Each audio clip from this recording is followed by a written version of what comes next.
Hey guys, it's History Behind the Warrior, and welcome to another God of War video. Now today, with us having talked so much about both the Olympic and Nordic pantheons, I began to think to myself, just how many gods has Kratos killed in his time across both pantheons? As whilst Kratos has become an infamous anti-hero in the face of gaming, I've never actually bothered exploring his ginormous kill count of the gods themselves. So, in today's video, I will be exploring his path of destruction through both the Greek world and that of the Nine Realms, as well as just how many divine beings have fallen before the hand of the ghost of Sparta. Now, yeah, whilst I could slap on the entirety of Greece, plus those he killed in the 2018 game, I wanted to talk about each of the gods and their significance to each pantheon, because, well, each god here kind of represents a different aspect of each pantheon's culture. There's a reason why they are considered gods. But before we do start, I really want to reinforce this point that I will be strictly trying to focus on the gods themselves. As you see, Kratos has killed a lot of beings in his time. Dear God, whether that be Eternals, Titans, Giants, Valkyries, Furies, gods, he doesn't really discriminate with who he puts down. But because of this man's kill count is outrageous. So in today's video, I've solely decided to focus on gods and the following generation of deities that do follow them. So direct descendants of gods, demi-humans, as well as a few deities that have purpose in those respected worlds. It just allows for a clearer way for us to do this kill count. However, in saying that, you never know, I could very well make a sequel to this video where I touch on the Valkyries, the Furies, Titans, as well as other monsters he has killed. It's gonna be a lot of poor souls, dear Christ. So with that being said, just before we do begin, as always, I would super appreciate it if we could first get this video to about 1,000 likes. We're not too far away from Ragnarok's release, and it would really mean a lot to me if you could do so, as it helps out not only this video, but this channel out as a whole. Plus, I need to feed my editor or he will eat me. And I mean, hey, if you like what we do here and wish to see more, please don't forget to subscribe, as well as tick that bell, as we are very quickly closing in to 400,000 subscribers. Now, let's begin, shall we? Now, to start this off, let's begin in chronological order, beginning with God of War Ascension. The first pair of gods we have here, or in this case, demigods, that Kratos ever fights is the Gemini twin brothers, Castor and Pollux. Now, this is an interesting pair and duo, as only one of them in Greek mythology is actually immortal, being a child of a Spartan king and woman, as well as Zeus at the same time, but in the form of a swan. That didn't take long to get weird. The twins are unique and different in many ways, with one of them actually bearing immortality, Pollux, and the other, Castor, being mortal. But because of this, when Castor died, Pollux would approach his father Zeus and request that he share his immortality with him. Thus, the two would be transformed into the well-known Greek constellation Gemini. Now, in the God of War universe, things couldn't be any more weird. The twins here are a very twisted and sinister duo, tied to each other in every sense of the word. Castor and Pollux are tasked by the Furies to destroy Ares' former servant, Kratos, as the Spartan had broken free of the Olympians' influence. To ambush him, Castor and Pollux decide to travel to the lands of Delphi under the disguise that they were oracles. But unfortunately for the pair, they gravely underestimate the Spartan, with Castor being killed from a great fall and Pollux himself being killed once he's peeled away from his brother's body like a grape. He's then mercilessly stamped out. So this marks the very first time Kratos has ever killed a somewhat god. Now, our next god here on this list is yet another demigod, and that is Orkos. Orkos is the child of Ares and Alecto, the leader of the Furies. Orkos' birth is really shrouded in despair and disappointment, created for the sole reason of embodying an ancient prophecy, the marked child prophecy, that Zeus feared would be his end. Orkos had no other reason to exist than to be a weapon of Ares. But unfortunately, Orkos didn't embody the qualities as well as traits that fulfilled said prophecy. So Orkos would be abandoned by his father, and then in turn become the oath keeper of the Furies. So, in a way, he would be punished by their legacy and enslaved to their will. Because of this, Orkos would actively begin to work against both his mother and his father, assisting Kratos in escaping his shackles, and even pointing him in the right direction to destroy the Furies.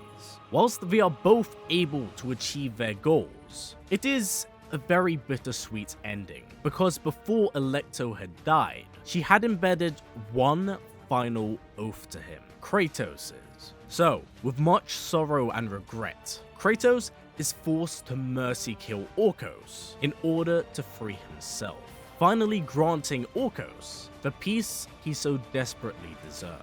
Now, this does cover God of War Ascension, so let's move on to our next game in the series, God of War Chains of Olympus.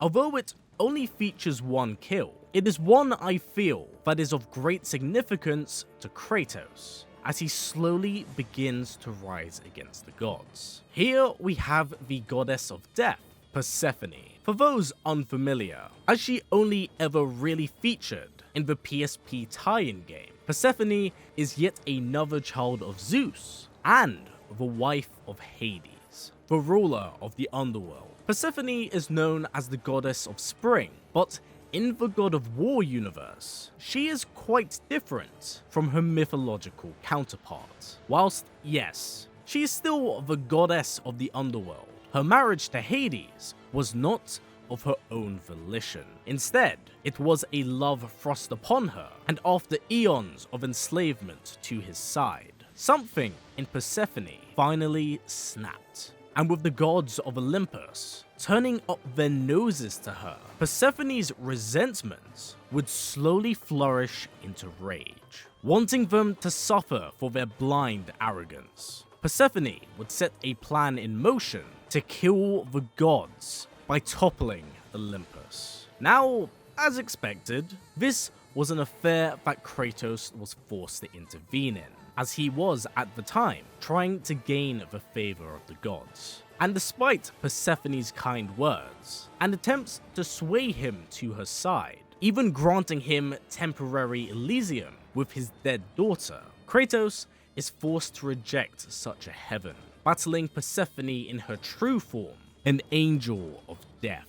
Although able to bring the fight to Kratos, she would eventually be undone by his gauntlet of Zeus. But her words did have a lingering form of truth to them, something I believe would truly resonate in later games. Now, our next god here is one that is narratively pivotal to the entire series of God of War, that being our first ever big bad, Ares. Of all the gods that sat amongst Olympus, Ares was a truly unique specimen of a god. Being the child of Zeus and Hera, Ares was bound for greatness, bestowed with incredible strength, and even given the title of God of War. He was believed to have been a worthy successor to the gods of old, but despite his gifts, he would always be seen as lesser for it. Being the physical manifestation of war made Ares a very unlikable god amongst the pantheon, as he was callous towards his brothers, sisters, and elders. Because of this, he would be cast in the shadow of his sister, Athena, as she herself was the goddess of both war and wisdom. Thus, there was always tension between the two, with Ares always seeking to gain Zeus's favor. His attempts for recognition eventually crumbled his faith in his father. So it's here where Ares went to great lengths in order to find ways to destroy Olympus. And so eventually, he would cross the likes of a desperate Spartan, Kratos. But after tricking him to kill his own family, as well as stripping him of his humanity, the ghost of Sparta came back with a bloody vengeance. And with him having absorbed the contents of Pandora's box, not only was Kratos able to stop his assault on Athens, but he was able to claim his revenge by taking the blade of the gods and driving it through the heart of Ares. His death marks a huge change in the series, as it is seen as an end to a tyrannical god, but also a rise to a much greater threat. So, with Ares out the way, this now brings us to our next PSP tie-in game, God of War, Ghost of Sparta. Now, for this one, I am gonna slightly bend my rules here, as technically, these deities do derive from primordials, and also fall into the category of god, so they kind of juggle both titles. So starting off here, we have Erinys. Being a direct descendant of Thanatos, the primordial god of death, she was always seen to be her father's successor. However, this could only be achieved if she proved herself worthy of such a mantle, and this could only be done by killing the new god of war.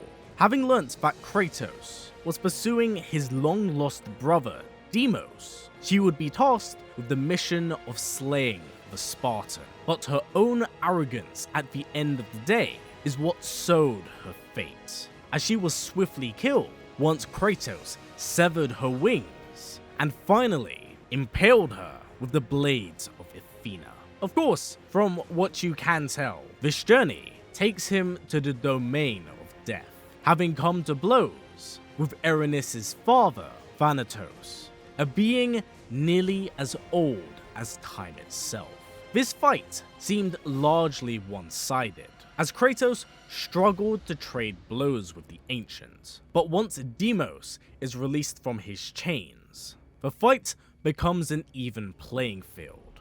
It's a bloody and vicious war that actually does result in the death of Deimos. But the tragic end of Kratos' brother does nothing but spark his rage. By tapping into that anguish, that suffering, Kratos is able to defeat Thanatos and kill the god of death, plunging his blades deep into his heart, destroying the primordial. Now our next god here actually features in a mobile tie-in game. Yes, kind of weird and very out there. And that is God of War Betrayal. Whilst largely minor, and it can be argued about whether or not this game is truly canon to the series, as it isn't acknowledged in later installments, it still does feature a god that Kratos can add to his kill count.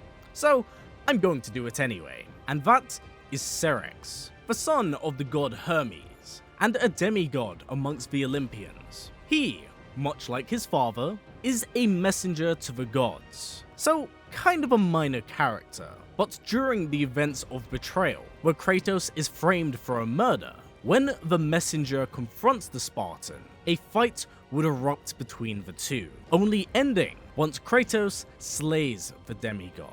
So it kind of further skews the distrust between Kratos and Olympus, something we would see kick off in the following game. So our next handful of gods here are from the next mainline installment, God of War 2.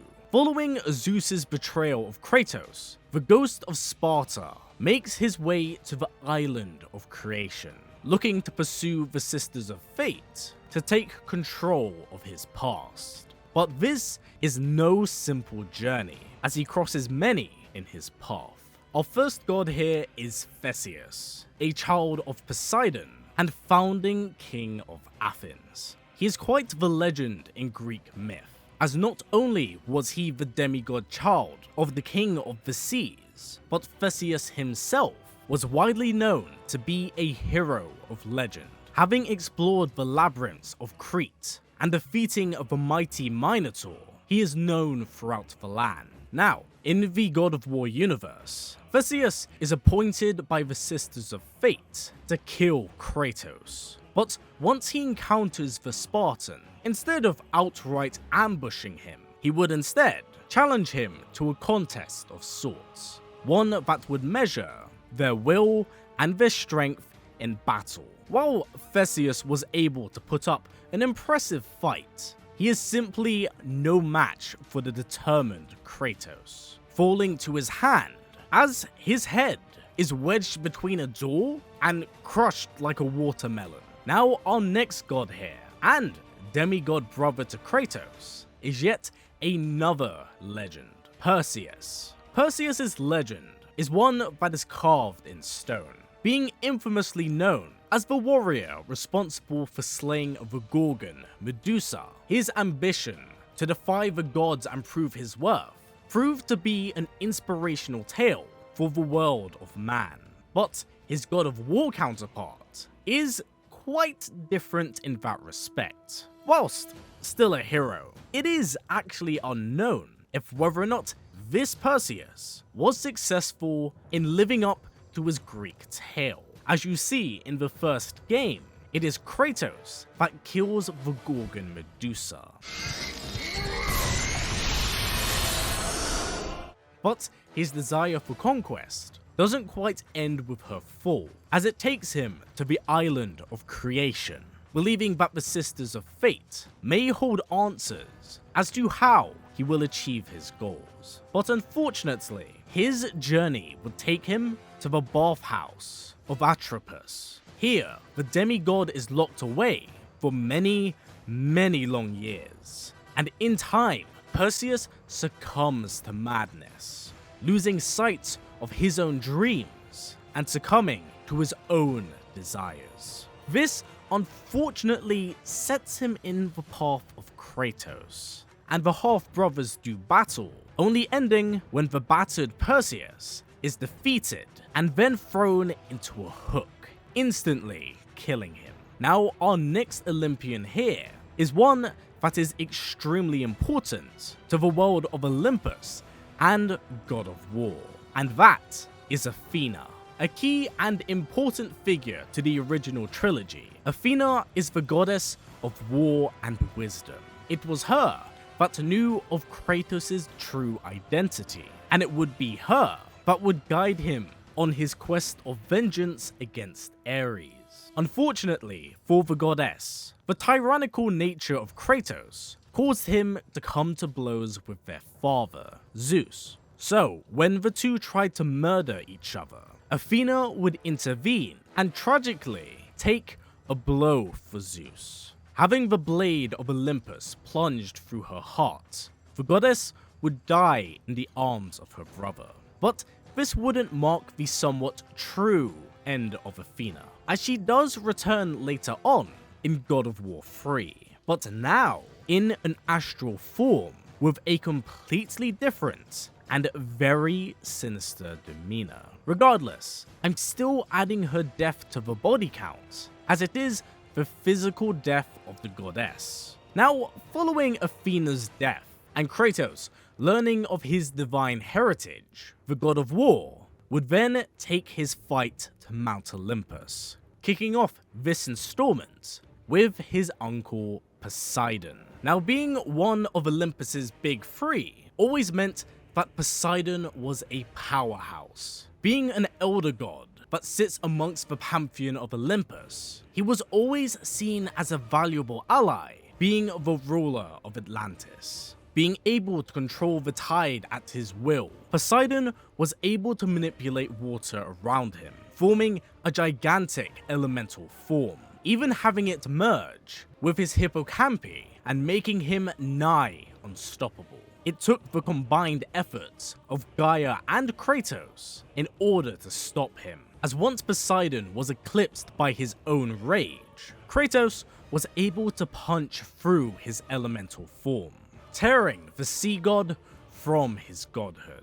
Poseidon would then be beaten to a bloody pulp before his eyes were gouged out, and then to end his suffering, Kratos would snap his neck, marking an unbelievably brutal end to the king of Atlantis. Our next god here that was unfortunate enough to cross paths with Kratos, Peirithous, yet another child of Zeus, who impregnated Dia in the form of a horse. Zeus, what is wrong with you? What? Peirithous in Greek mythology was a demigod and ally to Theseus. Now, in the God of War universe, he seems to be a far cry shadow of the figure we've come to know. Confined to the depths of the underworld, he is tortured by the servants of Hades, simply being done for their own amusement. And his suffering is only stopped once Kratos finds him and then sets him on fire, as he was sitting right next to the bow of Apollo. So this poor man suffers a pretty agonizing death at the hands of Kratos, simply being seen as collateral damage. With another demigod down, we now move on to yet another member of Olympus's Big Three. Born of Rhea and Kronos, Hades is actually the eldest of his siblings, and following the fall of the Titans, Hades would be given domain of the underworld, acting as its overlord and guardian with Persephone. But of course, with her death at the hands of Kratos, the lord of the underworld held a long simmering grudge towards the Spartan. He waited and bided his time for the right moment. And once the Spartan fell into his domain, he sought to punish Kratos, wishing to tear his soul from his body. But the Spartan was more than prepared to deal with the god of death, stealing his clawed weapons as his own. Kratos was then able to absorb the life force of the elder god, tearing away his sacred mantle. Now robbed of his identity, Hades would be turned on by the souls of the damned, as he was then drowned in the river Styx. Now our next victim is the sun god Helios, the god of the sun and former primordial. Again, we're bending my rules a little bit. Helios is an important figure to the Greek world, as he was the being that brought light and warmth to it. His very existence was important to many different planes of reality. But in also saying that, he suffers a horrific death after his steed is injured by a ballista, with his legs then being crushed by the titan Perseus. Helios desperately pleads to Kratos to spare his life, but his words fall on deaf ears. With no more mercy to give, Kratos would beat his head into the ground, before then grabbing it, and then, quite literally, tear it off like a bloody scab. With Helios dead, we can now turn our sights to our next god here, Hermes. Whilst not as physically imposing as his brothers or sisters, Hermes made up for this by being as quick as his wit was sharp. Always on his toes, Hermes was a mischievous one, even amongst the Olympians. Being yet another child of Zeus, Hermes was bestowed with great speed, and actually due to this, came into maturity in a very short amount of time. In the God of War universe, Hermes lusts over the idea of killing Kratos. Having not forgotten what happened to his son, the speedster would confront the brute, mocking and toying with him, looking to swiftly chip away at that brute strength. But Hermes' own arrogant and cocky nature would be what got him in the end.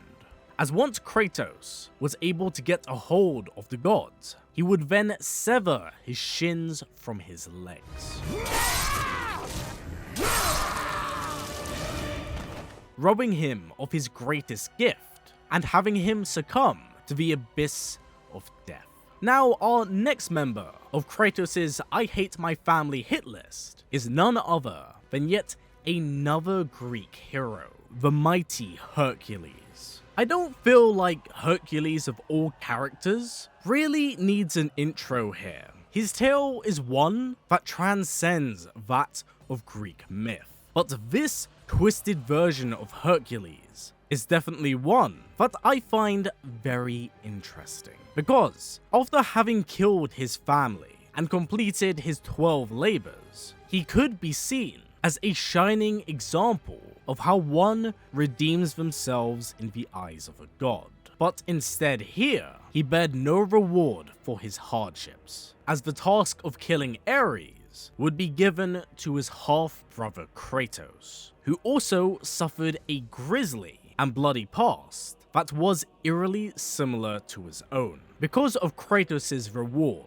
and ascension to godhood, Hercules would grow jealous of his brother, as he himself only had scraps. So much like Hades in that respect, Hercules would allow this grudge to simmer, waiting till he could finally confront Kratos. Considering him to be his 13th and final labor, he would clash with the Spartan, showing how and why he was largely considered the strongest physical god amongst the Olympians. But once he was disarmed of his Nemean gauntlets, Kratos would turn his own weapon against him, pummeling the demigod's face into what I could only describe as tomato puree, before then blasting him through the arena's grounds.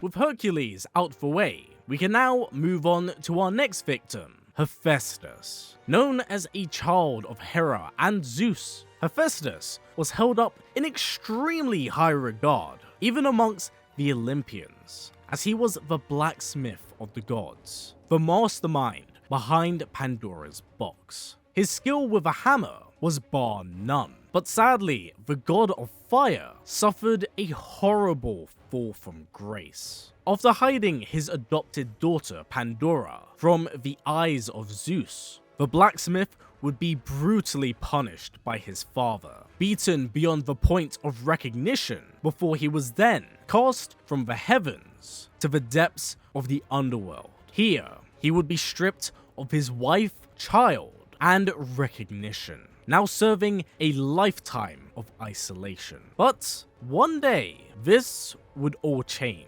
With Kratos on his warpath against the gods, Kratos would find an ally in the broken blacksmith, so they would work together in order to save Pandora. But knowing that this would eventually lead to her doom, the blacksmith would turn on the Spartan, wanting to stop his heart by shocking him to death. But his treachery only pissed off Kratos, as the Spartan would then ensnare the blacksmith and impale him deep on his own anvil. So this marks the unfortunate and tragic end of Olympus's blacksmith.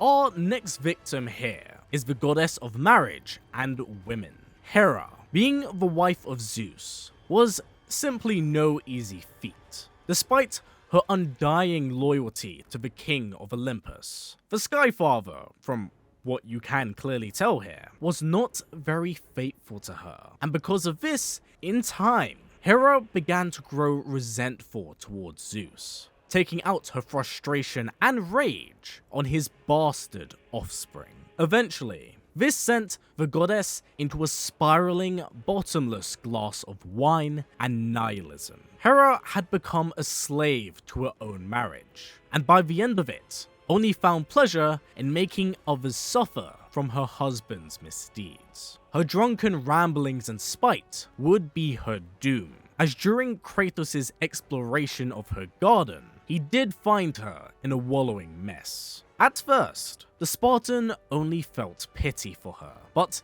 in a drunken rage, Hera could not help herself with her snide remarks, touching on Kratos' dead daughter, so she is swiftly killed when Kratos snaps her neck.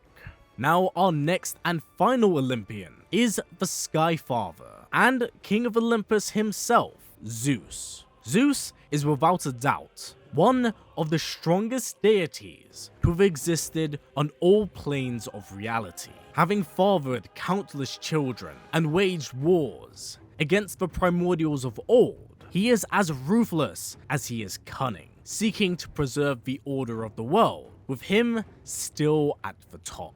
Of course, this wasn't guaranteed once he learnt of the marked child prophecy. Learning that he would perish at the hands of one of his children, Zeus would ruthlessly put aside any of his morals to guarantee his own safety. His paranoia was only intensified once he was tainted by the madness of the Titans. And even after imprisoning the wrong child, Deimos, he sought to right that wrong by killing the other child, Kratos. But little did he know that he had only sowed the seeds of his fate. With the assistance of the Titans, Kratos was able to claim the blade of Olympus and lead a bloody assault to the chambers of the gods. Having slain nearly all that stood before him, Zeus would be the last and final Olympian to confront Kratos, with their last battle taking place in the heart of the primordial Gaia. It was a hard and bloody fought battle, but in the end, Kratos was able to prevail, defeating both his physical and astral form by bludgeoning him to death. And so marks the end of the Olympus series of games. So now, let's turn our sights to the Norse series of games, starting with the smartest man in all of the 9 realms, Mimir. Whilst known as a god amongst the Asgardians, Mimir doesn't in fact derive from the world of the Nordic gods. Instead, Mimir actually comes from the British Isles. Having escaped the Fairy King, Mimir was able to find a new home in that of the 9 realms. With his vast knowledge, Mimir was able to stumble across the Aesir and, in turn, become a valuable ally to Odin. But, in time, Mimir's knowledge and desire to unite the 9 realms branded him as a traitor in the eyes of the Allfather. Odin, now mad and fixated on Ragnarok, believed that any that opposed him deserved a fate worse than death. So, to make claim to those words, he would imprison Mimir to an unbreakable tree and torture him every single day. Fortunately, during said time, Mimir would be visited by a much older Kratos and his son Atreus, offering to assist them in their quest to spread their mother's ashes. Kratos would decapitate Mimir and have him later be revived by Freya. It worked! Now, do not be fooled, as whilst he does come back from Cedar magic, this is considered reanimation, not resurrection. So whilst he can think, talk, and laugh, Mimir is indeed very much so dead. The next member of Asgard's pantheon is the mighty Magni. Being son of the most bloodthirsty of the Aesir gods is a high bar to reach, but that was most certainly a goal Magni strived to achieve. Being a son of Thor, Magni had a lot to prove, especially when in competition with his half-brother, Modi. At a young age, Magni proved to be the superior of the two, at least when it came to strength, and this did earn him his father's favor. So, with Baldur in pursuit of Kratos, the sons of Thor would aid him in this hunt, and after much searching, the two were able to track him down. But having not known the true nature of the Olympian, they would be mercilessly beaten, with Magni's face being carved in half by the Leviathan axe. Magni! No! How did you... You have no idea. You son of a bitch!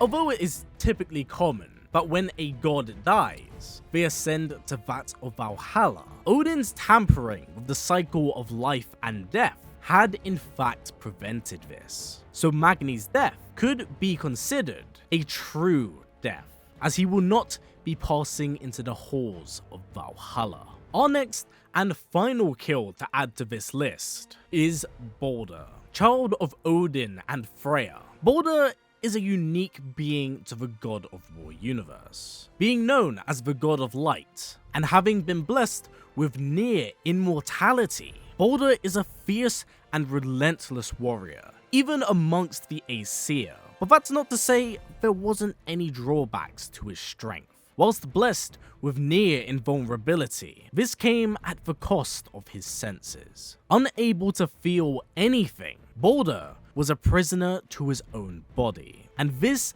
eventually drove the Aesir mad, with many inside the halls of Asgard also considering him as such. It was only until he crossed paths with Kratos where this curse would be undone, as after endlessly pursuing him, this spell would finally be broken once his hand was cut open with a mistletoe arrow. With Baldur's sensation of touch returning, it meant that he was no longer immortal, and this leads to a huge battle between them, with it climaxing in Baldur's death, despite being given every chance in the world to not partake in the cycle of vengeance. Baldur's bloodthirst and vengeance unfortunately overshadowed his desire for peace, so his neck would be broken and Baldur would finally perish. Away! The cycle ends here. Must be better than this.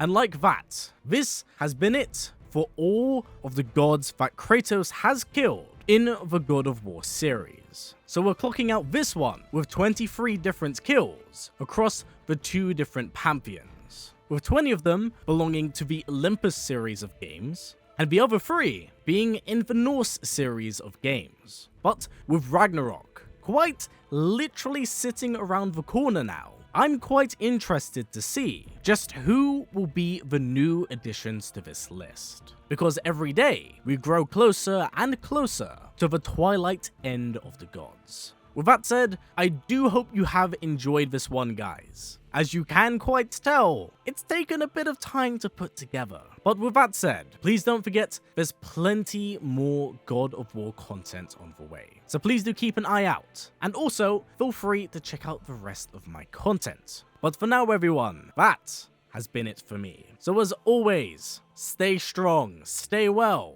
and keep on fighting as Ragnarok comes for us all. Take care, everyone. I'll see you next time.